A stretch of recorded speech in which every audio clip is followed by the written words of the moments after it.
नमस्कार साथियों, स्वागत है आप सबका सरल संस्कृत संभाषण इस यूट्यूब चैनल पे। मित्रों, पहली बार आप चैनल को देख रहे हो तो सरल संस्कृत संभाषण इस चैनल को आप सब्सक्राइब करेंगे। बेल आइकॉन जो बटन है मित्रों सब्सक्राइब का, उसको ऑन कर लेंगे। साथियों, मैं आप सबों के लिए एक सुंदर सा अभ्यास प्रश्न को लेकर के आया हूँ समाज से संबंधित।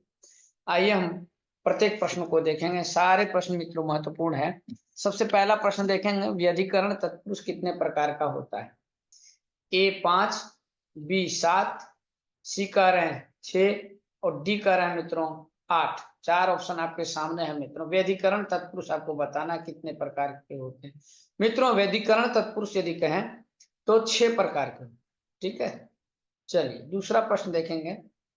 दूसरा प्रश्न आपके सामने है, सर्वरात्र का अलौकिक विग्रह है। सर्वाजस रात्रिसु अथवा सर्वासु रात्रिजस अथवा सर्वासु रात्रिसु अथवा सर्वाजस रात्रिजस। 2 नंबर का प्रश्न है मित्रों। सर्वरात्र एक वचन में बन गया सर्वरात्र, तो सर्वासु रात्रिसु ये सी नंबर जो देख रहे हैं बिल्कुल सही होगा। आइए तीसरा प्रश्न आपके सामने है, निरंगुलम में किस सूत्र से समास होता है, बताना है आप। ए निरादय क्रांताद्यर्थे पंचम्या, बी संख्या पूर्वम रात्रम क्लीबम, और सी नंबर देखिए, सी नंबर कह रहे हैं रात्रानाह पुंसी, रात्रानाह, ठीक है, रात्राहनाह पुंसी, और डी तत्पुरुषस्यांगुले संख्या व्ययादि। निरादय क्रांताद्यर्थे पंचम्या जो देख रहे हैं ऑप्शन बिल्कुल सही है मित्रों। 3 का आंसर ए हो जाएगा। आइए चौथा प्रश्न देखेंगे। रूपवद भार्या में कौन सा समास है। ए अव्ययी भाव, बी द्विगु, सी बहुब्री, डी करें द्वंद्व। मित्रों, रूपवद भार्य यह बहुब्री समास का उदाहरण है। ठीक है, जिसकी पत्नी, जिसकी भार्या सुंदर हो उसे हम रूपवद भार्य कहेंगे। तो अब आगे बढ़ेंगे, हम पांचवा प्रश्न देखेंगे। पांचवा प्रश्न आपके सामने, प्राचार्य का अर्थ है। प्राचार्य का क्या अर्थ है, आप सही सही बताएं। तो साथियों, पांचवा प्रश्न देख रहे हैं, प्राचार्य का अर्थ है। अब बताना है आपको, दूर गया हुआ आचार्य अथवा श्रेष्ठ आचार्य, अपने विषय में दक्ष आचार्य, अथवा डी नंबर कर सभी। तो मित्रों, प्राचार्य का अर्थ दूर गया हुआ आचार्य, श्रेष्ठ आचार्य, अपने विषय में दक्ष आचार्य। डी जो देख रहे हैं ये भी सही है। आइए छठवां प्रश्न देखेंगे। उरी कृत्य में उरी पद की गति संज्ञा किस सूत्र से होगी। उगति प्रादय से कि उरिया दीच्विडाचश्च, अथवा प्रादय गताद्यर्थे प्रथमया, या इनमें से कोई। मित्रों, उरिया द्विचीडाचस जो है प्रसिद्ध सूत्र है, इसी से जो है उरी कृत्य में उरी जो पद है इस पद की गति संज्ञा होती है। तो बी नंबर आंसर हो जाएगा। हम बढ़ेंगे आगे सातवें प्रश्न की ओर। सातवां प्रश्न आपके सामने है, प्रादि समास का उदाहरण है। ए सुपुरुष, बी वीर पुरुष, सी स्त्री पुरुष, और डी करें पुरुष। मित्रों, प्रादि समास का यदि कहें उदाहरण तो सुपुरुष। ठीक है, आठवां प्रश्न देखिए, गोहितम में कौन सा समास है। द्वितीय तत्पुरुष अथवा अव्ययी, तृतीय तत्पुरुष अथवा चतुर्थ।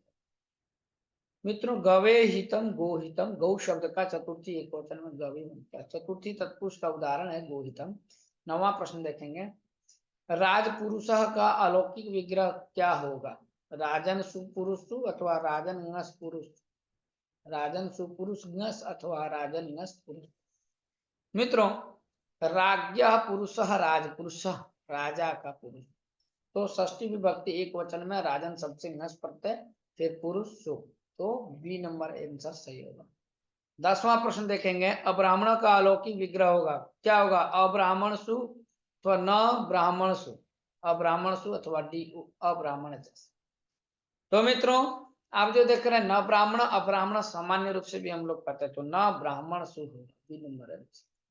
11वां प्रश्न आपके सामने है, कहते हैं 11 नंबर देखेंगे, उपराजम का अलौकिक विग्रह है। ए राजन सु उप, बी उपराजन अम अथवा सी राजन नस उप, डी कह रहे राजन जस और फिर उप। तो याद रखिएगा, उपराजम में राजन नस और उप, ये जो देख रहे हैं यही सही होगा। 12वां प्रश्न देखिएगा, प्राप्तोदकः में समास है, ए अव्ययी भाव, बी बहुव्रीहि, ठीक है, और सी करें तत्पुरुष, डी नंबर द्वंद्व। तो प्राप्तोदकः, प्राप्तम उदकम, है ना, यह सह प्राप्तोदकः, बी नंबर सही होगा। 13वां प्रश्न देखेंगे, अतिहिमम का अलौकिक विग्रह होगा, क्या होगा, अतिहिमसु तो हिम जस अति, अथवा सी हिम नस अति, अथवा अतिहिम औ। मित्रों अतिहिमम का यदि अलौकिक विग्रह करें तो हिम नस और फिर अति, तो 13 का आंसर सी हो जाएगा, हिम नस अति। आगे बढ़ें, उत्तर पदार्थ प्रधान समास है, उत्तर पदार्थ प्रधान समास क्या कहलाता है, तत्पुरुष अथवा बहुब्रीहि, सी द्वंद्व अभी। तो जानते हैं पूर्व पदार्थ अभिभाव होता है और उत्तर पदार्थ तत्पुरुष, तो आंसर आपका क्या होगा, आंसर आपका ए नंबर हो जाएगा मित्रों, ठीक है। आगे देखेंगे 15वां प्रश्न, वृत्तियां कितनी होती है, 4 की 5, 6 अथवा डी कह रहे हैं 4। तो पंचवृत्तयः भवन्ति, कति, पंच, बी नंबर आंसर। 16वां प्रश्न है, परार्थाभिधानम किम भवति, वृत्ति अथवा विग्रह, समास अथवा कारक। तो परार्थाभिधानम वृत्ति, वृत्ति आप पढ़े होंगे, ठीक है, तो आंसर हो गया 16 का ही। 17वां प्रश्न, अव्ययी भाव कैसा समास है, नित्य समास है कि वैकल्पिक समास है, केवल समास है, इनमें से कुछ नहीं, कोई नहीं। जो अव्ययी भाव है यह नित्य समास है, ठीक है, ए नंबर होगा। 18वां प्रश्न देखिए, सुबंत का किसके साथ समास होता है, सुबंत के साथ कि तिंगंत के साथ, प्रत्ययों के साथ कि धातु के साथ। बहुत सुंदर सा प्रश्न है।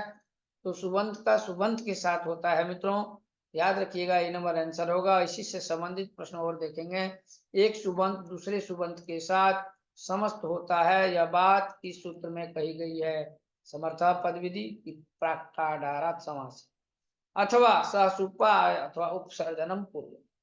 तो सहसुपा का ही अर्थ समझ जाइए कि एक सुबंत दूसरे सुबंत के साथ समस्त होता है, मतलब सी नंबर आंसर। 20वां प्रश्न, अंतिम प्रश्न है, सुहृत में कौन समास, बहुव्रीहि है अथवा कर्मधार है, द्वंद्व है अथवा सुहृत है मित्रों, सुहृत जो है इसमें बहुव्रीहि समास है, ए नंबर आंसर सही होगा मित्रों। इसके बाद साथियों मैं आप सबों के लिए समास से संबंधित अभ्यास प्रश्न दूसरा लेकर के आऊंगा। यह पहला प्रश्न था, पहला अभ्यास प्रश्न था मित्रों। पहली बार इस सरल संस्कृत संभाषण को आप देख रहे होंगे इस चैनल को, तो आप सब्सक्राइब करेंगे और जो बेल आइकॉन बटन है मित्रों, इस बटन को ऑन कर लेंगे सब्सक्राइब करने के बाद। साथियों आज के लिए इतना ही, मिलता हूं मैं फिर नेक्स्ट क्लास में।